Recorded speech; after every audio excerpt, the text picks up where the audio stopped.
Hey everyone, welcome to today's Explainer. We are jumping straight into something super critical today, why the upcoming year demands a completely modernized financial strategy. We're drawing on some really fascinating recent analysis of the Indian market that reveals exactly why the old ways of managing your money just won't cut it anymore. We're going to build a customized blueprint for your wealth, but first, we really need to understand the dramatic shifts that have happened over the last year.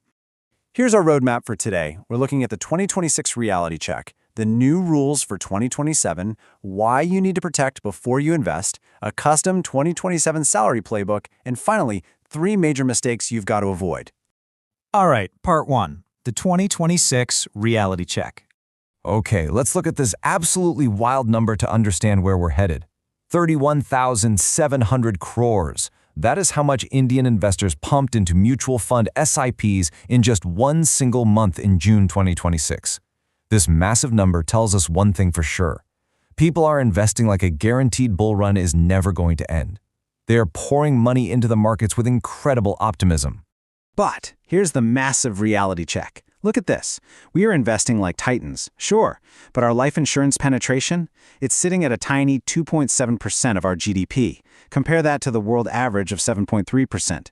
We are essentially building these giant portfolios assuming everything goes perfectly, but we're walking around totally financially exposed. It's a huge vulnerability. And you know what's driving a lot of this aggressive investing?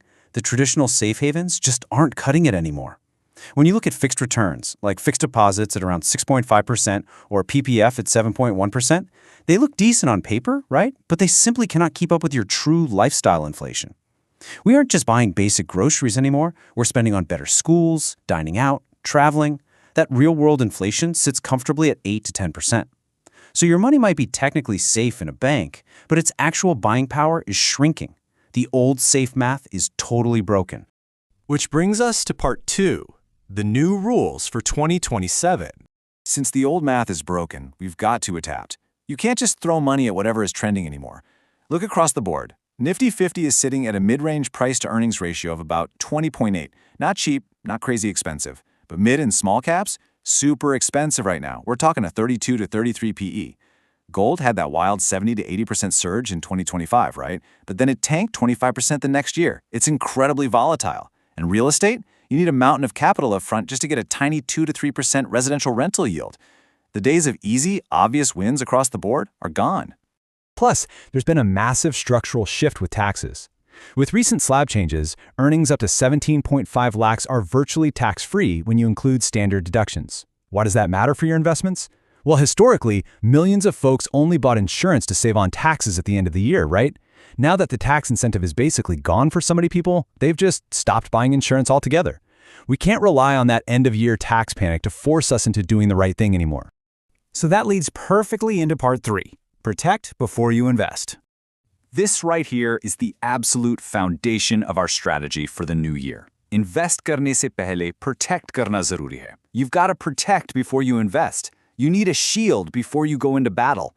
Because building wealth without protecting it first is just building a house of cards. What's the point of meticulously building an investment portfolio if one stroke of bad luck can completely obliterate it? To really put this into perspective, think about this scenario. You're super disciplined. You invest 10,000 rupees every single month into an SIP. A whole year goes by. You've grown that to about 1.26 lakhs. Feels awesome, right? But then, boom, a random 2-day hospital stay in a city like Delhi or Mumbai can easily cost you 1.5 to 2 lakhs. Just like that, an entire year of discipline is instantly wiped out. Poof. That is why investing without health protection is literally just an illusion of progress. And the tragic part? Protection is actually incredibly cheap. If you're a healthy 30-year-old non-smoker, securing a massive 1 crore life insurance cover costs less than $1,000 a month. Think about that.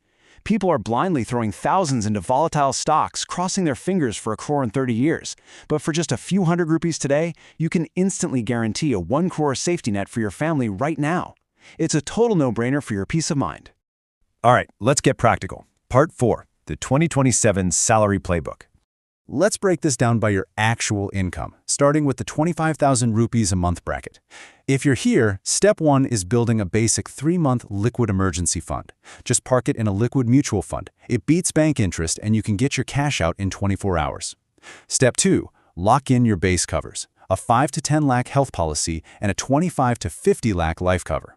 Only after those two things are done, you take whatever is left, even if it's just 1,000 or two, and start a safe Nifty 50 Index SIP.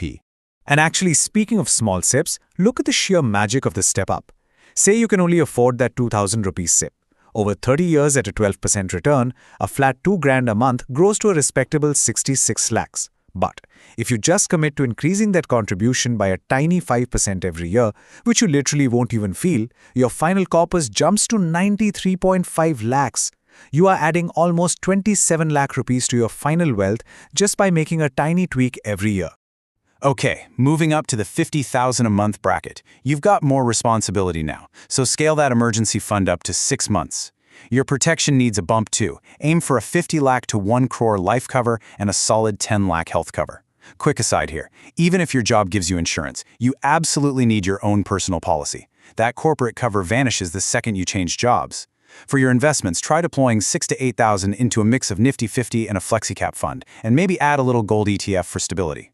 Now, if you're pulling in 1 lakh a month, your strategy gets a lot more robust. Your life cover needs to hit that 1 to 2 crore mark, and definitely add a top-up to your health insurance. Your equity game should look like a blended portfolio now. Think about SIPs around 15 to 18,000, maybe 60% Nifty, 30% FlexiCap, and 10% small cap, targeting around a 15% long-term return. You also have the room here to put 5 to 10% into gold or REITs just to balance your risk. And for the highest earners, bringing in 2 lakhs or more a month, the stakes are way higher. You need a massive 9-month safety net. That's roughly 6 to 8 lakhs sitting securely in liquid funds. Your protection has to be completely ironclad. We're talking a 2 to 5 crore life cover and a comprehensive 25 to 50 lakh family health plan. Honestly, even these premium policies will only cost about 2% of your monthly income. And once that giant shield is up, you can start aggressively deploying heavy capital, like 40 to 50,000 a month, into scaled equity SIPs. Finally, part 5, 3 mistakes to avoid. Look, having a plan is amazing, but preserving your wealth means knowing what not to do as we head into 2027. First, please don't chase past winners. Seriously, people rushed into gold in 2025 because of FOMO and then got completely crushed by a 25% drop. Stick to your allocation.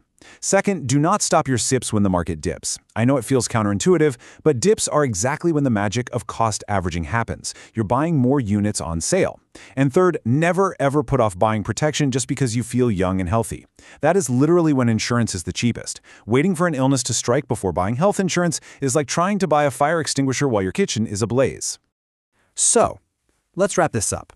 The tools are right in front of you, the playbooks are completely mapped out, the government has even removed the 18% GST on insurance products to make it easier for you. The whole tax trick game is over. You buy protection now to actually protect the wealth you're about to build. So I have to ask you, are you ready to take control of your financial destiny today? Or are you going to wait for an unexpected emergency to force your hand? Think about it. Thanks so much for tuning into this explainer, and we'll see you in the next